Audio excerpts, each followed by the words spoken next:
What's up, Average Dad fans? Welcome back to another video, and buckle up.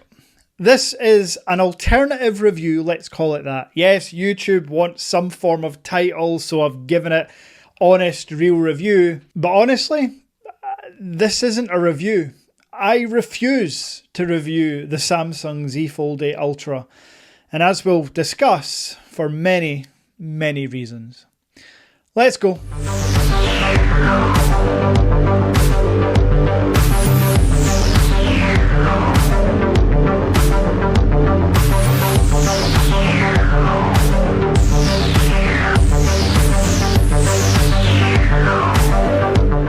Now, before I go into my balanced tirade against Samsung, I want to make it abundantly clear. I do not hate Samsung. My daily driving foldable phone is the Z Fold 8.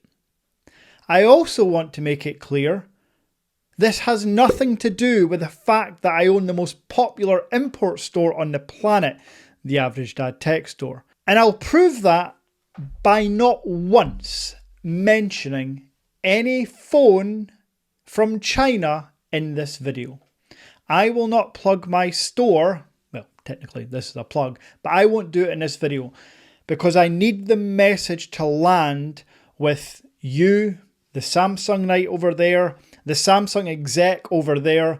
I need it to land with everyone. This shit has to stop, and only we have the power to actually stop it. Before I go into all of the negatives, of which there are many, I'm going to touch on the positives of the Z Fold 8 Ultra over the Z Fold 7.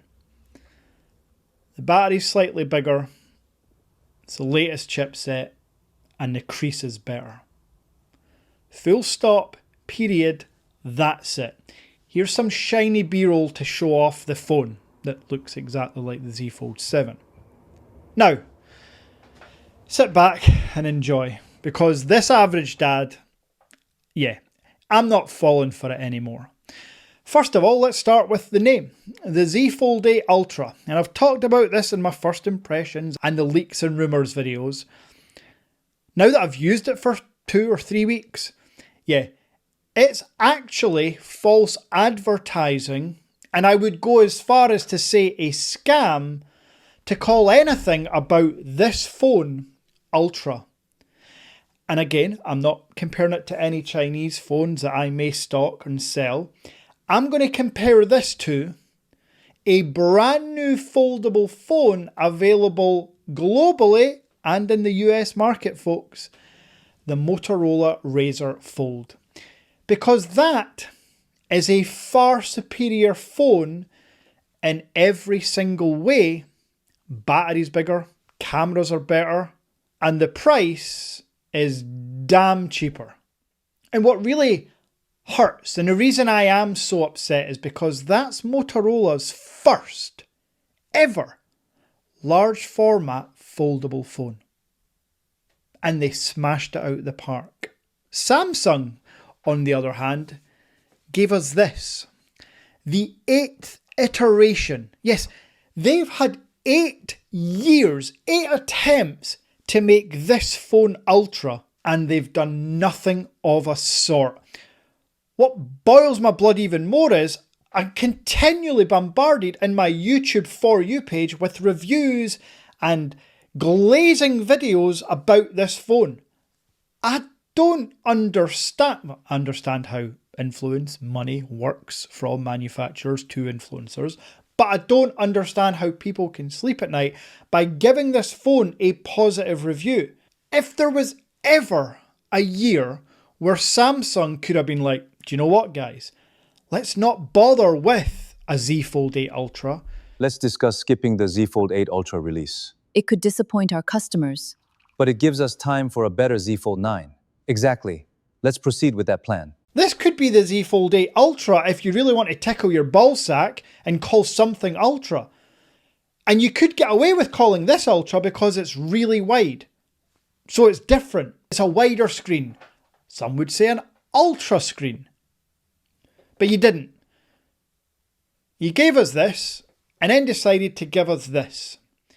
If ever there was a year for Samsung to just don't release something, don't release a large format fold, stick with the Z Fold 8 wide, and we'd be happy. Because next year, you could have came to the market with an actually ultra device, with ultra battery, ultra cameras, ultra chipset, and a hell of a lot more. For those that don't know, this is the same camera setup, apart from the new ultra wide, as the Z Fold 7.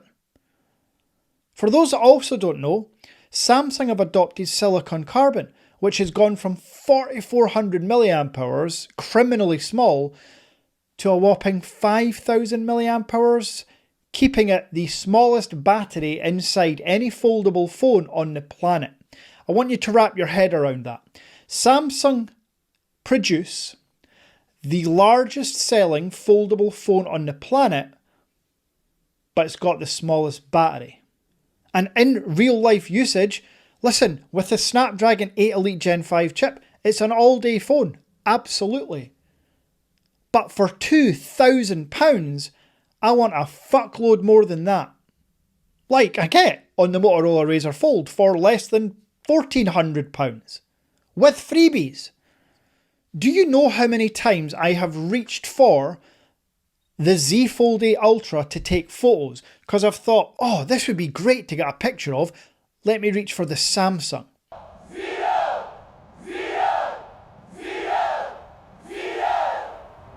Hasn't happened once in 3 weeks. In fact, quite the contrary. I have been faced with a Z Fold 8 Ultra in one pocket and an undisclosed, under embargo Poco phone in the other. Yeah, I reached for the Poco, folks. I reached for the £299 device in my other pocket. Now, in terms of the software and Google Gemini and 7 years of support, that's great. It really is. But that's no different to what's available on last year's Z Fold 7, the previous year's Z Fold 6, and so on and so forth. Because the Z Fold 7 has the exact same software as the Z Fold 8 Ultra now. It's also still got 6 years remaining of OS support. But you can pick that up for, what, £900 used or £1,200 refurbished? Do you know what isn't available on the Samsung Z Fold 8 or previous generation? Stylus support. Another reason why calling this Ultra is ultimately a scam. Do you know what the Motorola Razr Fold has? Stylus support. Again, first attempt from Motorola, 8th attempt from Samsung. And I know you're thinking, well, Mike, that's not fair because they had stylus support on their first attempt. Yeah, that's my fucking point. They had stylus support up until the Z Fold 6, then just decided to remove it. Now, I tend not to make too many Samsung videos throughout the year because they only have a couple of releases and they tend to infuriate me. But in every single Samsung video I release, even though I mention it too, Samsung usually have good trade-in deals here in the UK for the Z Fold 8 and Z Fold 8 Ultra. Doesn't seem to be that good this year, but I know you in the US get some. But folks, when you justify the price of the Z Fold 8 Ultra by saying you got it for X amount with a trade-in, all you're telling me is, in most cases, you got rid of the Z Fold 7, which is essentially the same phone as the Z Fold 8 Ultra, but paid extra money to Samsung for it. That's all I'm hearing. Even if you only paid $700 plus the Z Fold 7, you've just paid $700 for the exact same phone. Apart from, this one doesn't come in that really nice like shadow blue colour like the Z Fold 7 does. If you have watched my Samsung Z Fold 8 review, run and gun, open and honest, you will know I am always honest and balanced. And believe it or not, if you watch this video back, I am trying to be as balanced as possible. But there really is nothing redeeming about the Z Fold 8 Ultra when compared to its own Samsung Z Fold 7. And listen, we're talking about phones here, we're not talking about keeping the lights on in your house or feeding your kids or anything like that. However, tax is inevitable. You have to pay tax in whatever country you're in. What isn't inevitable is having to upgrade your phone every single year. And this is coming from someone, again, I don't want to plug it, I'm not going to point, but this is coming from someone that sells phones. I am telling you, you do not have to upgrade your phone every year, no matter what phone you got. Samsung, Apple, Vivo, or otherwise. Now, if you are someone that does keep their phone for a few years and you are looking to get a new Samsung phone, okay, fine. Maybe you are the use case scenario. You've got a Z Fold 5 or 4 and you're looking to get the new one because you're just stuck in Samsung's ecosystem and you like a Samsung. I get it. I'm not shitting on you. I'm not judging anyone in that position. All I can say through my years of experience using smartphones, my years of experience using Samsung phones, I have never felt so disappointed with a manufacturer, a brand, and a phone. Never. Samsung, if you're watching, don't dare get in touch with me because you won't like it. I am most likely to accept your invitation and turn up with Huawei's and Vivo's and a megaphone and call everyone sheep.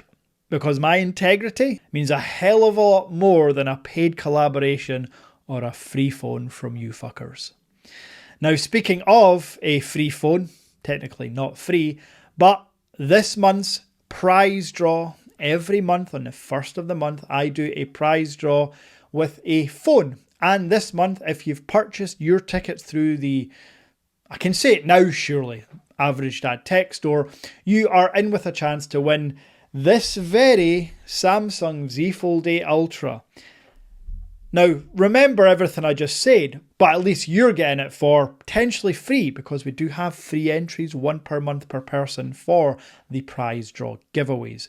Now, I also want to make it abundantly clear, if you support this channel by being a member through YouTube or Buy Me a Coffee, please, please, please, please change from YouTube, cancel it, and sign up through Buy Me a Coffee. Or don't, but every single person that signs up through Buy Me a Coffee gets entered into the prize draw for a minimum of 20 tickets all the way up to like 200 tickets depending on your tier level.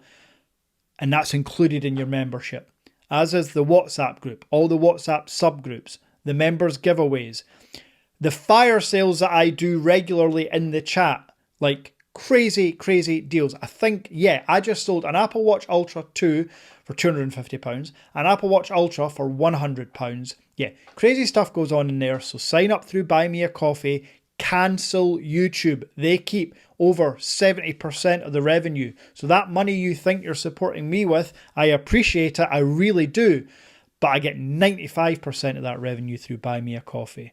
But whether you sign up or don't, subscribe or don't, like the video or don't, I'm always going to keep it real. Hopefully that's what you enjoy.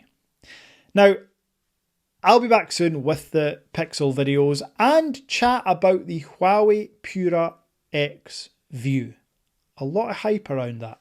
And it'll be in my hands, wide hands, very, very soon. Until next time.